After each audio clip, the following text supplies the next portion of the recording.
Hello, everybody, and welcome to the inaugural episode of the podcast that has not yet to be named yet. That has not yet been named. The podcast that has not yet been named. Yeah, we're going to let you guys decide on that, but we'll get to that later on down the point. My name is Manny, and a lot of you guys know me from the group, and we decided to do this little side project as a way to just reach out in a more broader sense and connect more with a lot of people who are going through what we're going through right now. Don't worry, this is all like in a developmental phase down the line. So as much as we're trying to get this thing off and running, we want you guys to be involved with it as well. And that's exactly what it's all about. This whole project is all about you guys. It's all about us. It's all about helping people. It's all about helping us and just finding a new acceptance to this new life that we unfortunately have right now. We have to deal with it and we have to find ways to cope. But the one thing that we definitely do have is each other. I'd like to pass it off to my co-host Keisha, who many of you know started off this whole wonderful group, this whole big thing. So I don't want to do a big fanfare because I promised her that I wouldn't do too much about it. So I will pass it along to her, and we want to get some words on what she thinks about this whole thing. So Keisha, go right ahead. Well, hello everyone. My name is Keisha. I don't know why I introduced myself because obviously I was already introduced, but I just wanted to start this podcast mostly because as much as Extremely Young and Widowed and dating has grown, because we started this back in June of 2022, and we are coming up on almost a year and just for like 2.2 thousand members. And I feel that, with all of the new coming community, that I felt that we should start something that I felt that I lacked when I started my journey, because, I lost my partner in 2021.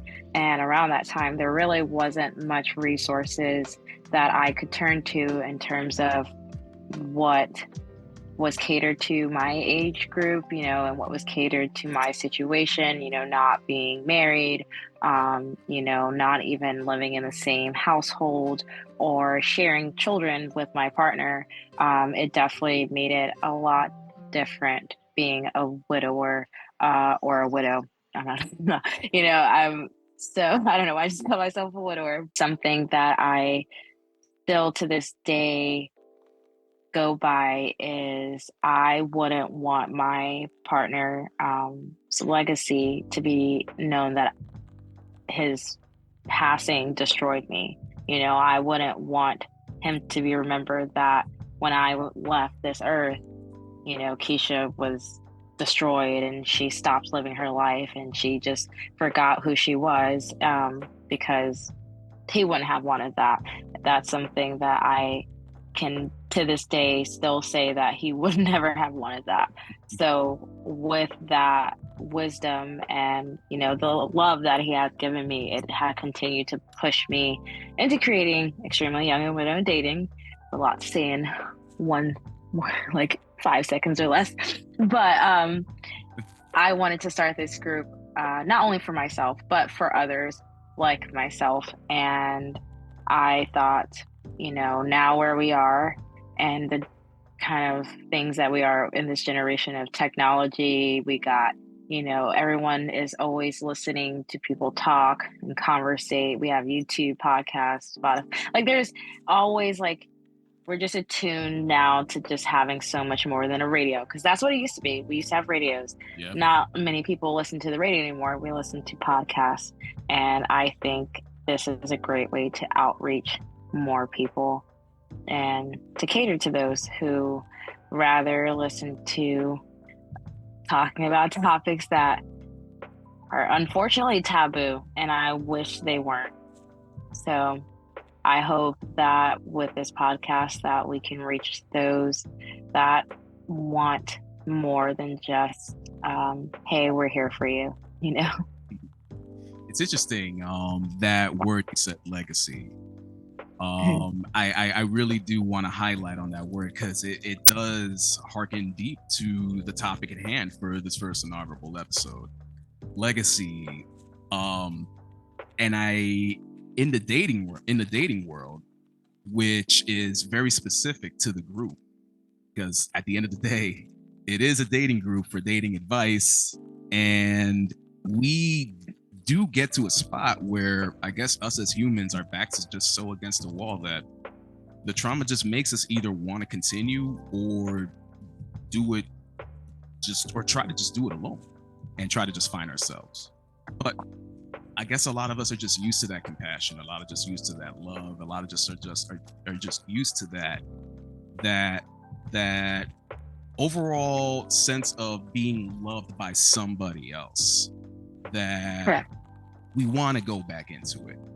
So, and we're going to hit the ground running with this first episode, guys. We're going to talk about the chapter 2. And it's going to be kind of a deep one, only because it's very broad and it's not necessarily a niche thing within our realm. A lot of us have tried dating after losing our loved ones. A lot of us are either within the spell of thinking that we had a chapter 2 and losing it within their chapter 2 realms alone, like everything's going great and you guys are really thinking about moving forward, possibly having children, getting married, etc. Or those who actually taken the next step forward have gotten married, and I think maybe a few who've gotten divorced after finding their supposed chapter 2s. There's a lot of complex layers with this, a lot of complex layers, and I think all those realms are very interesting to talk about and explore. Me and Keisha were discussing about a metaphor about a book and how books are set up. You have a beginning, you have a middle, you have an end. You have characters that are set up in the beginning chapters. You have plot settings, etc., that are set up within the first couple of chapters, and then you get to a point of finality that once you read that book, it's done. But a chapter 2 is not necessarily that in the literal sense. In our sense, we thought our books were already written. Like, we thought we were good to go. We thought these things were written and by the best publisher, put on display on for everybody to read, the greatest love story of all time. I know I thought mine was. And Keisha, I'm pretty sure you thought yours was as well. Oh shit. I used to go crazy talking about Carmen. And I still do. What do we really do now? What do we do now where we find ourselves in a spot of, wow, I can do this again? Just to kind of like maybe like give this a little bit of a different perspective. I not that I never liked the term chapter 2, but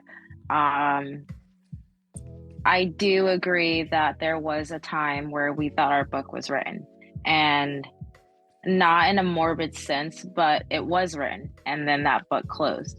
I like to consider new relationships and new parts of our lives besides relationships, because a chapter 2 doesn't necessarily have to pertain to being in a relationship. It could pertain to the next chapter you're going to take for yourself. I like people to understand that, like, you know, you don't have to say, oh, my chapter 2 is a person. It could be honestly yourself, you know, when you choose to love yourself.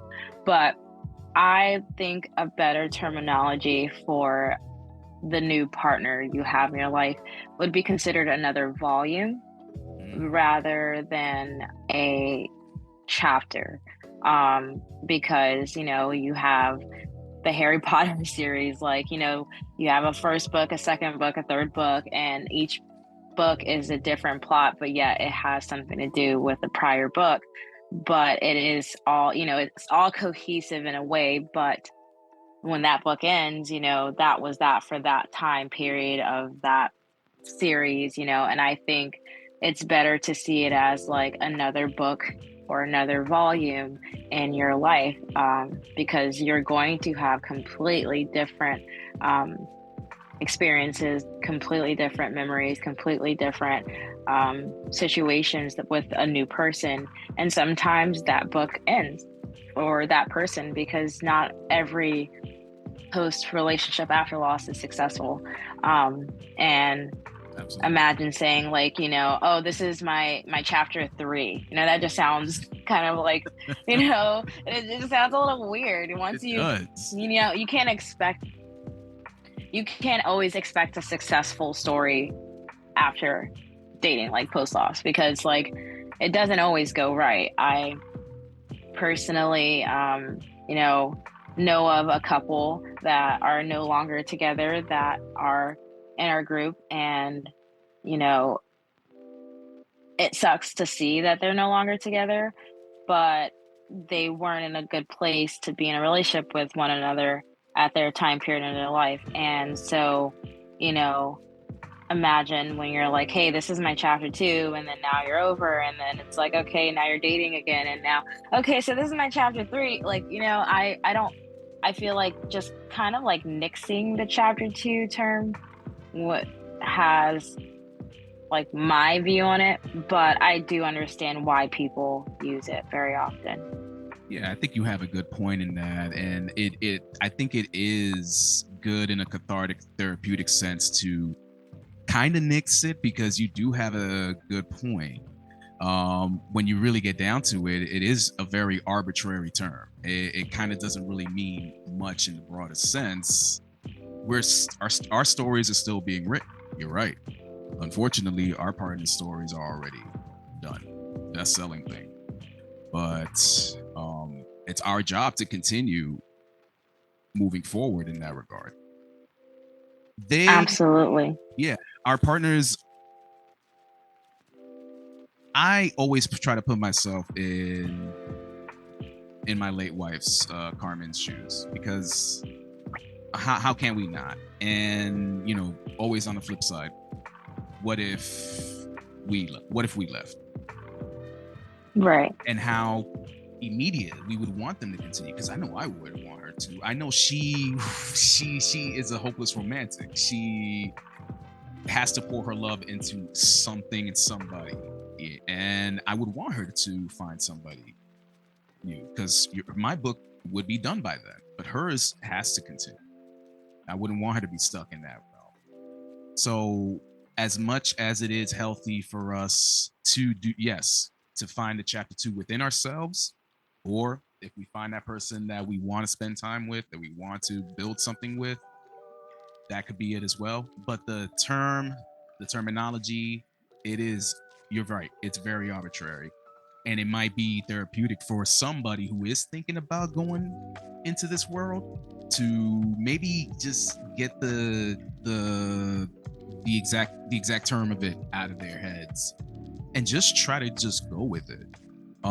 Because at the end of the day, we're still discovering ourselves into this new life. This new life is very new. I'm just a year in myself.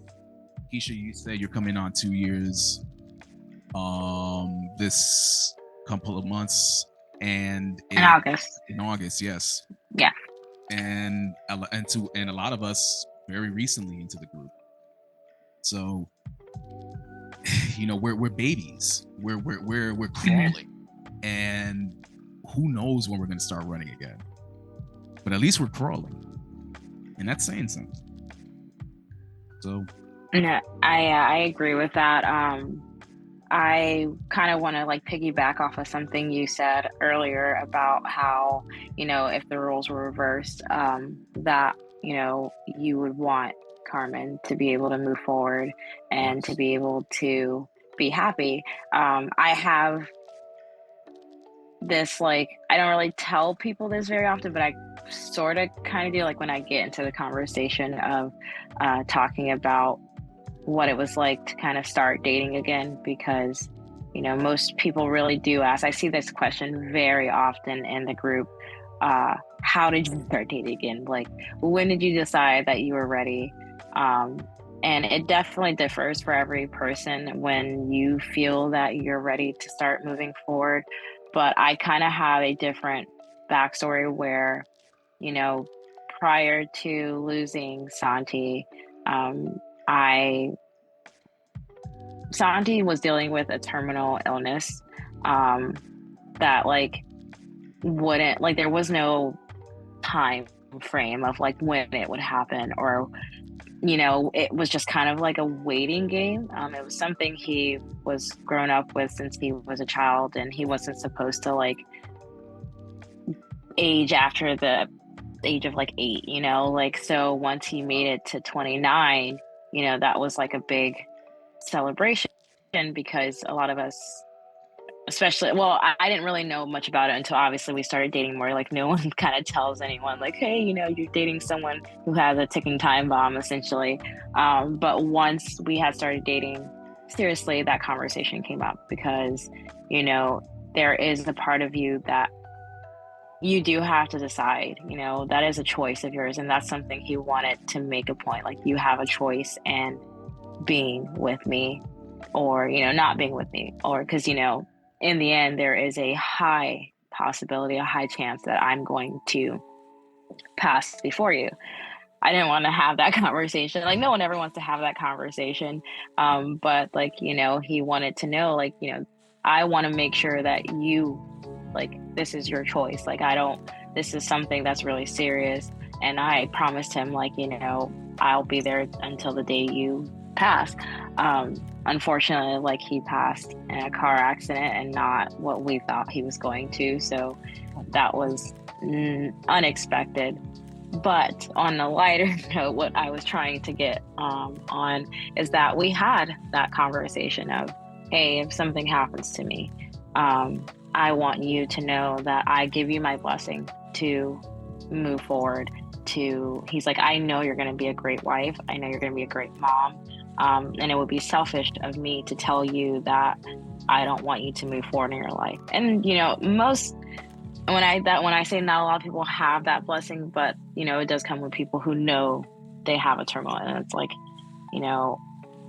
those conversations happen, and it's hard when you're hearing it. Like I remember crying and being like, I don't want to talk about this. Like, but when I started to like get back on my feet, that conversation was like here, and it was like, I know he would want me to. And if the roles were reversed, I would also want him to, although he promised me he never would. He's like, nah, you're the last one. Like, I'm done after you. Like, he told me that, like, when we were still dating, he's like, if we break up, I'm done dating. Like, I'm sticking to just being single for the rest of my life. Like, you're like my last ditch effort to love again. And so I believed him. So if something were to happen to me, I know he'd be like, no, I wouldn't want to date again. But I would want him to. Like, I would want him to be happy. He was someone that was so loving and such a great, caring person that it would be selfish of me to not allow him to open his heart again and meet someone that can reciprocate that for him. Of course. We would all want that for our loved ones, It's a lot heavier, it's not for the faint of heart. But, it does take commitment. It takes work. And without that, I don't think we would be where we are today. So just gotta be patient sometimes with yourself, number one, and with your partner. So I know that our experiences are a little different because I know you started dating, but you weren't dating a widower. No. Or a widow, not a widower. Of course you weren't dating a widower, but you weren't dating a widow. No. You weren't dating a widow. So I feel like how was that experience, being that it's not like, not that I'm saying it's nothing, you don't have something big to relate to, but it is pretty big, and I feel like it is easier when you can relate. Comparatively, it's huge, and full disclosure, it's no longer a thing anymore. So 9 months as well as you and your boyfriend have lasted, but I think that's just about it. And that big difference between my trauma and her non-existent one is very, very, very hard to ignore. And don't get me wrong, I'm pretty sure there are plenty of people out there that can. That Oh can. yeah, no, there's actually a handful of people. I don't want to put her out there, but the admin of Extremely Young and Widowed, Mhm. Angel, she's been in a relationship. I know she wouldn't mind me calling her out, but she's been in a relationship with a person that is a non-widow, or so, and they've been together for almost a little bit over a year, I think, or more. And their relationship is successful, and it's not that it's, impossible, Yeah. but there is a sense of understanding, And I there think. also was a whole bunch of underlying factors as well. And to be honest, some of it was me related. And it's another factor into this whole jumping into this, and it's how soon is it for you? How quick Mm. is it for you, and how much time you really should give yourself? So just I'll give you a good time frame of everything. Carmen passed away last year, March 23rd. I I met up with a old coworker from back in the day. Still lived in town. We hung out in June. The beginning of June, and from then on out, we have been doing nothing but seeing each other like almost every single day of the week. And my traumatized mind is over here thinking, okay, I'm okay now. I'm surrounded by the thing that I'm lacking, the thing that my body is used to, the thing that I need. And it wasn't until she, I guess, we mutually decided that this whole thing just can't work with the big glaring elephant in the room. Hmm. And I didn't want to put her through any of that stress, because at the same time I felt like I couldn't give myself fully to her with me coming to that notion. I treated her like a band-aid for my grieving. And that's me admitting that on the first ever podcast of the group. And I did. And I think a lot of us have done that, or are doing that, and don't know that they're doing that. And I can tell you that right now, that it is very, very, very not just unfair to the person that you're doing it to, but it's also unfair to yourself, because it's not allowing you to move forward. It's not allowing you to really grieve properly. You're pouring all that into something that most likely won't give you back what you need fully. Um, it took maybe a good week, 2 week lesson of me just being by myself, doing things that I'd never really done before. I went to the park to read. I don't do that. I don't go to the park to read. But I took my book and I went to the park and I read for about 2-3 hours. I had my blunt with me and I was set. I was by a pond and it was lovely. The weather started breaking over here in Connecticut, so it started getting a little nice, and I was really enjoying myself. Working on the podcast has helped. Doing the music, I do music on the side, so that also is another thing that I'm completely pouring myself into. And it's really up until this point that I'm going through and processing everything that I've been through these past 9 months. And yeah, I was lying to myself completely, big time. I wasn't truly happy. I just wasn't, and that's the big indicator that, man, you got to go back to therapy completely.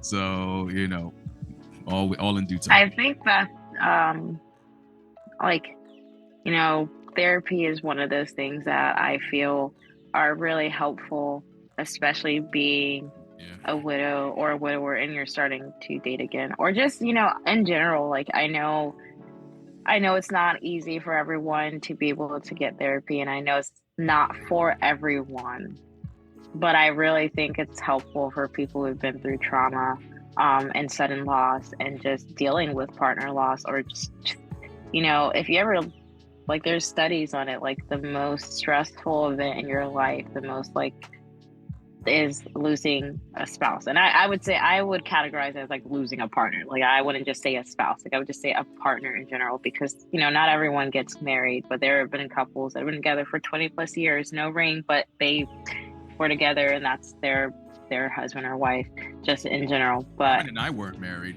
We were together for like yeah, years. exactly. Like, you don't, it doesn't have to be like a specific title, but, losing your partner in life is the number one stressful event in your life. And it takes time to correct that. I've been in therapy, honestly, since everything happened. I've been in therapy for just as long as I've been dealing with the loss. And it's been extremely helpful because, there are a lot of times where I will say that I would read into too much things, or, I would have an overwhelming sense of feeling that I felt wasn't my partner's responsibility to deal with, because, they have came into my life like after everything. And, what I'm dealing with is something that I should personally deal with. Your partner should be there for you. Your partner should be able to assist and, give you that comfort as well. But at the end of the day, it's not their responsibility for what you're going through. That is a very tough pill to swallow, because and this is totally outside of the widow realm. This is like personal related to me, but it's something that me and my younger sister have discovered about ourselves. We kind of grew up with abandonment issues, and it kind of stems into losing our spouses, because it's like okay, answer me this question. For those first 4 or 5 months, were you constantly glued on your phone for some reason, expecting some kind of answer, right? Or just something like, I don't know, like a million and one things were going through my mind. But I remember the biggest things were me being afraid of getting another phone call about somebody going or something like that. It maybe it all being a prank and still having that hope, so because I was still in the denial phase, or just contact somebody to reach out to, whomever it was. Like, I needed the point of communication at all times, but that stems from the abandonment issues that I had as a kid. So if you have those going into the griefhood of widowhood, and thinking about doing this with somebody else, that having all that swim around in your head, I don't think is the best approach for a new chapter 2. Now, no. And that's why, like, I advise, like, you got to definitely do your own self-healing. And I know it's going to sound like I'm being a hypocrite when I say, you got to do it on your own. Your partner can't help you, but it is very important to have an understanding and supportive partner. So for those who are willing to take the plunge again, would you recommend it be easier to date a fellow widow/widower? It kind of sounds like we do have a better understanding of each other's, I say there is an advantage to dating a widow or widower, obviously vice versa. I feel that is an advantage. But when I say it's not for the faint of heart, it is not, because you have to think it's not just your grief, but it is also your partner's grief. And then also what you both grieve together, knowing that you're both moving forward together and what you're leaving behind as part of your life. And that is not very easy for everyone, because I think it was already hard enough dealing with my own grief. But I'm not saying that, like, I knew what I was getting myself into. That's the thing. I knew exactly what I was getting myself into, and I knew that I wanted that, and I didn't mind it. But that's why I say I feel like it is a little easier dating another widow or widower because they know what they're getting into, because they know themselves, they know what they've experienced, and they know that their partner, who also is dealing with the same thing, would know. Versus, having in my past experience, and this is had a terrible dating story that I will bring up. I knew this guy for 14 years. Like I knew him for a long time, long time friend. Um, Always kind of like actually, like I think in middle school we dated, but it was like we were in middle school. Like it really wasn't dating. It was just like, oh, you're my boyfriend, you're my girl. Like that. Little Not, kids. it was not dating. Yeah, it was little kid stuff. And the other thing is, I'd never met this guy. Never, never. Literally everything was through text. I mean, I didn't think he would catfish me. We like FaceTime. Like it wasn't one of those catfish situations where it's like, oh, you guys never met, never had a conversation. No, we talked on the phone. We had video chats. But when I had, he'd always kind of like wanted to see what's going on in my life, but I knew it was never going to be anything. But me being in this rebel period of post loss, I wanted to just like, all right, like let's see what my options are. And I decided to meet up with this guy. And of course, it was we've grown so much in that time. But the one thing that really, really turned me off about this guy was that he was jealous of my he was jealous of Santi. He had gotten really upset to the point where he said I should have never dated a widow because and asked me how could I have moved on if and he said moved on because obviously he doesn't understand. How could you have moved on when you're still grieving over your husband and you're still posting about him saying that you still love him? And obviously this guy had never lost a girlfriend or a wife or anybody of a like it. I mean, I'll give him the benefit of the doubt. Like he has lost people in his life. Okay. I mean, I was raised in Philly. There's gun violence up there. Unfortunately, there's been a lot. He's been through a lot of loss, but he's never been through that kind of loss. So, it literally turned my stomach to like dating anyone else that was not like a widower, because it made my stomach turn, and I related a lot more. I didn't really even date any other widowers, so I really can't say it was kind of like a one-off chance that I met someone and then it worked, but it's been a learning experience for sure. A lot of learning, but I couldn't date a person who I can't say this because I'm dating so, but I'm not saying that anything bad will happen. But hypothetically, if I were to have been dating, I would choose not to date someone who isn't a widow. Yeah, and I think that might be the approach if I choose, because I'm taking this time for myself. I think I really need it. Trying to continue on this momentum that I'm on. But it's not impossible. It is not impossible. I will not.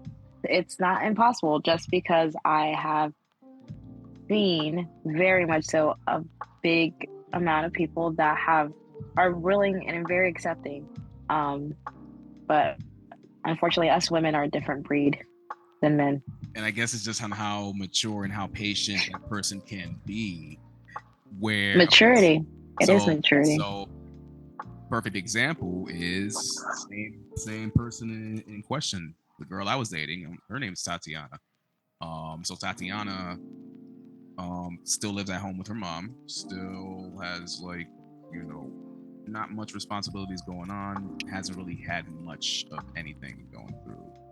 And then I come through with all my stuff going on, and after everything that's happened, and I want everybody who is listening to really look out for this too, because there might be people who will take advantage of your grieving, and they might not know that you're doing it, but maybe low key they are, and they'll tell you that that's not the case. But just look out for very key red flags in them taking you in fully under their wing, and just showering you with all the affection that you deserve, but kind of gaslighting you down the line in your grieving.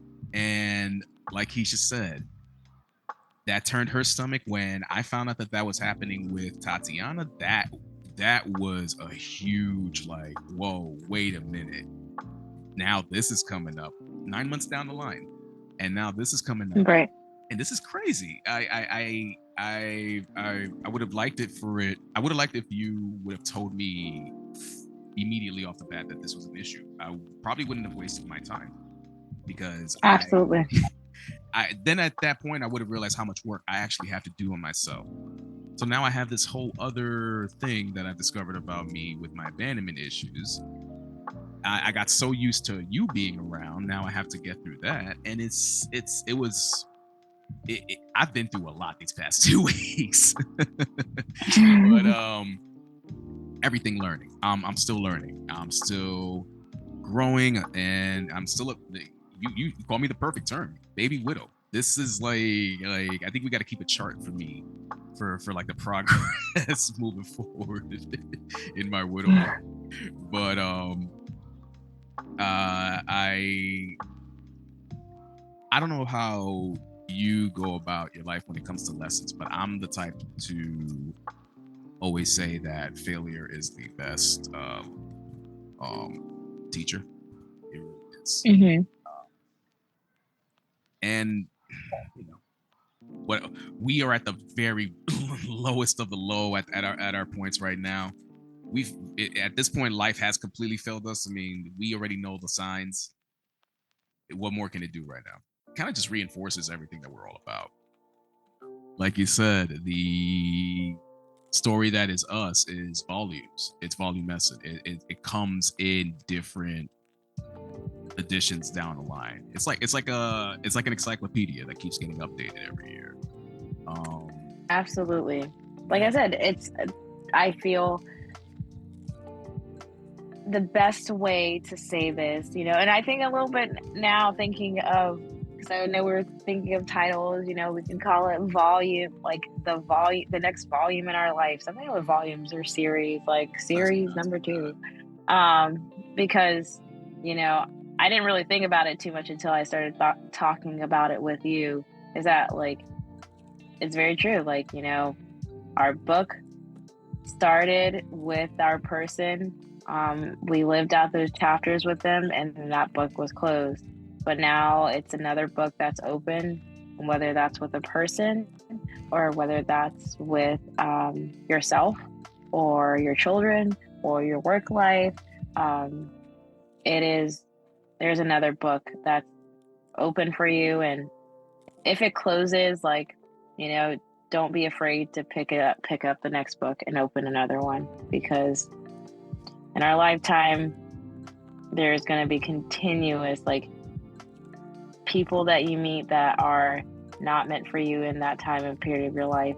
There are going to be people that are there for you, but you have to be willing to open that book and know that it's not over, you still have the opportunity to write it. Yep. So keep on writing. All that is the true chapter 2 right there. That is it. Yeah, absolutely. Just don't be afraid to put yourself out there. Like I said, failure is a lesson. Without Extremely Young and Widowed and Dating, those little exciting things that we can all be happy about wouldn't be possible. So I want to say thank my community, and thank you, for starting this podcast. Well, I don't know how many times I thank you personally for connecting all of us and really bringing us all together at this front. This whole entire thing, like you said, had no idea it was going to grow into being what it is right now. and now look at what we're doing. If we can definitely touch upon more souls like us, and I want to hit as much points with as much people as possible, and this feels right. This honestly feels like it's the next right thing for the group. With that being Absolutely. said, like you touched upon guests for future episodes, Hmm. I would like to start like getting some hit ups on that real soon, guys. So if you guys are watching this podcast, if you guys are at the very tail end of it, I know when it gets to this If you point, made it to this far, to the end of this pod, if you made it this far, yeah, or even like skipped all the way to the end to get here, um, uh, yeah, definitely hit us up. we would love to have you guys on. It would be great to have a third and also just another person who has the insight of just what the topic will be about. Because every time we come back on this, we'll have something new to discuss within the realms of the new lives that we have. And while we don't Absolutely. necessarily know what we're gonna do, that is again, you guys, we're gonna throw it out into the polls on the Facebook group, and we'll figure out from there what we want to do down the line. This is as much your podcast as as much ours, as much the production going on. Like this is for everybody's. Like this is the like the virtual community for us to really go in and just learn from each other. Just learn. Yeah, so yeah, definitely keep an eye out. We'll have some new technical ways to be able to keep up with guests and feedback, as well as some polls to get you guys involved and interactive. And most importantly, we really do need to think of a name for this podcast. So like that's our first and foremost That's the first task. poll going up. But you know, I hope that within the future, like, just even having this conversation, I had already thought of so many things we can get into, thinking about dating. And I know that at this point, we are nixing chapter 2, and we're going to call them our next volume, our Yeah. next series. Um, and hopefully, with this series in our life,